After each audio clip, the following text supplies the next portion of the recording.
বান্দরবানের নাইক্ষ্যংছড়িতে বেপরোয়া সন্ত্রাসী শাহেন শাহ আফ্রিদি ওরফে কুত্তা শাহেন চোরাকারবারিদের নিরাপত্তায় নেতৃত্ব দিচ্ছেন কয়েকটি সন্ত্রাসী গ্রুপের, ভাঙাচ্ছেন বিএনপির নাম, যাকে তাকে দিচ্ছেন হুমকি, মদত দিচ্ছে ভুয়া ও প্রতারক বিএনপি নেতা তোফায়েল চেয়ারম্যান। বিস্তারিত দেখুন মেহেদী হাসান ও মঈন তকির করা 10 পর্বের ধারাবাহিক অনুসন্ধানী প্রতিবেদনের 7ম পর্বে।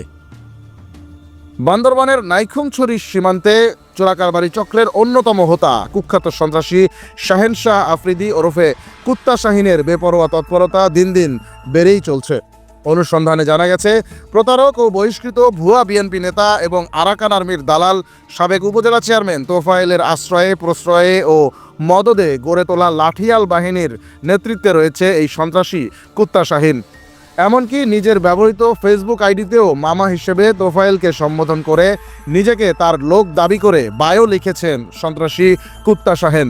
যারাই আরাকান আর্মির দালাল তোফায়েল চেয়ারম্যানের অন্যায় নিয়ে মুখ খোলে তাদেরকেই ভয়ভীতি দেখাতে তৎপর হয়ে ওঠে শাহেন শাহ আফ্রিদি ওরফে কুত্তা শাহিনের বাহিনী। মূলত বিশ্বস্ত প্রাণী কুকুরের মতো তোফায়েল চেয়ারম্যানের বিশ্বস্ত সন্ত্রাসী হওয়ায় শাহেন শাহ আফ্রিদিকে কুত্তা শাহেন বলে ডাকেন পরিচিত জনরা। শুধু তাই নয়, নাইক্ষ্যংছড়ির মিয়ানমার সীমান্ত এলাকায় চোরাচালান নির্বিঘ্ন করতে সন্ত্রাসী কুত্তা শাহেন গড়ে তুলেছেন কয়েকটি কিশোর সন্ত্রাসী গ্রুপ। কুত্তা শাহেনের নেতৃত্বে এই সন্ত্রাসী গ্রুপগুলো সীমান্তে চোরাচালানে বাধা দেয়া বিজিবির টহল দলের উপর হামলা করতেও দ্বিধা করেনি।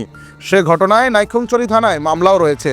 জানা গেছে, আওয়ামী লীগ শাসনামলে সন্ত্রাসী কুত্তা শাহেনের মামা তোফায়েল চেয়ারম্যান তৎকালীন আওয়ামী লীগের মন্ত্রী বীর বাহাদুর ঊষা সিংয়ের ঘনিষ্ঠ হওয়ায় আওয়ামী লীগের নাম ভাঙিয়েই সীমান্ত চোরাচালান, মাদক কারবার সহ বিভিন্ন অপকর্ম চালাতেন। কিন্তু 2024-এর 5 আগস্ট আওয়ামী লীগ সরকার পতনের পর তোফায়েল ভোল পাল্টে নিজেকে বিএনপি নেতা দাবি করে পুনরায় আরাকান আর্মির দালালি সহ নানান অপকর্ম শুরু করলে সন্ত্রাসী কুত্তা শাহিনও বিএনপির নাম ভাঙিয়ে সীমান্ত চোরাচালান, হামলা, হুমকি-ধমকি সহ বিভিন্ন অপকর্মে বেপরোয়া হয়ে পড়ে। এমনকি অতি সম্প্রতি অগ্রযাত্রায় এই সন্ত্রাসী কুত্তা শাহেনকে নিয়ে নিউজ প্রকাশিত হওয়ায় অগ্রযাত্রার ঢাকায় কর্মরত এক সংবাদকর্মীকে ফেসবুকে প্রকাশ্যে অকথ্য ভাষায় গালিগালাজ এবং হুমকি ধামকি দিয়েছে সন্ত্রাসী শাহেন শাহ আফ্রিদি ওরফে কুত্তা শাহেন। এই ঘটনায় অতি সত্বর প্রমাণসহ আইনি ব্যবস্থা নিতে যাচ্ছেন অগ্রযাত্রার ওই সাংবাদিক। এ ব্যাপারে নাইক্ষ্যংছড়ি থানার ভারপ্রাপ্ত কর্মকর্তা ওসি মাসরুরুল হক অগ্রযাত্রাকে বলেন, অভিযোগ পেলে অবশ্যই ব্যবস্থা নেওয়া হবে।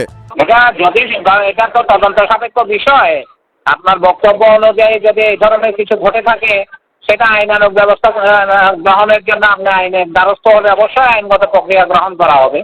ওদিকে আরাকান আর্মির দালাল তোফায়েল চেয়ারম্যান নিজেকে বিএনপি নেতা দাবি করলেও বান্দরবান জেলা বিএনপির শীর্ষ নেতৃত্ব অগ্রযাত্রাকে নিশ্চিত করেছেন তোফায়েল মূলত আওয়ামী লীগের শাসনামলের পুরো সময়টায় বিএনপিকে বিতর্কিত করার চেষ্টা করেছে।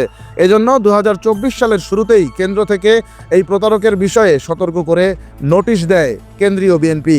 কিন্তু বর্তমানে নাইক্ষ্যংছড়িতে কালা বাহাদুর নামে এক সাবেক বিএনপি নেতা প্রতারক তোফায়েল চেয়ারম্যানকে দলীয় নির্দেশনা বহির্ভূতভাবে বিএনপির দলীয় কর্মকাণ্ডে সঙ্গে রাখছেন।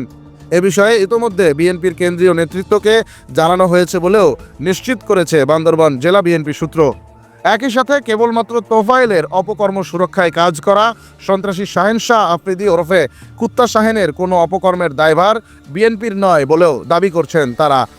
দর্শক, ধারাবাহিক অনুসন্ধানী প্রতিবেদনের 8ম পর্বে আমরা তুলে ধরব তোফায়েল চেয়ারম্যানের বিরুদ্ধে ওঠা রোহিঙ্গাকে বাংলাদেশের নাগরিক বানিয়ে দিয়ে জালিয়াতির অভিযোগ সম্পর্কে বিস্তারিত তথ্য। একই সাথে সন্ত্রাসী কুত্তা শাহেনের সন্ত্রাসী গ্রুপে কে কে আছে এবং তাদের অপতৎপরতার তথ্য তুলে ধরব আমরা। চোখ রাখুন অগ্রযাত্রায়।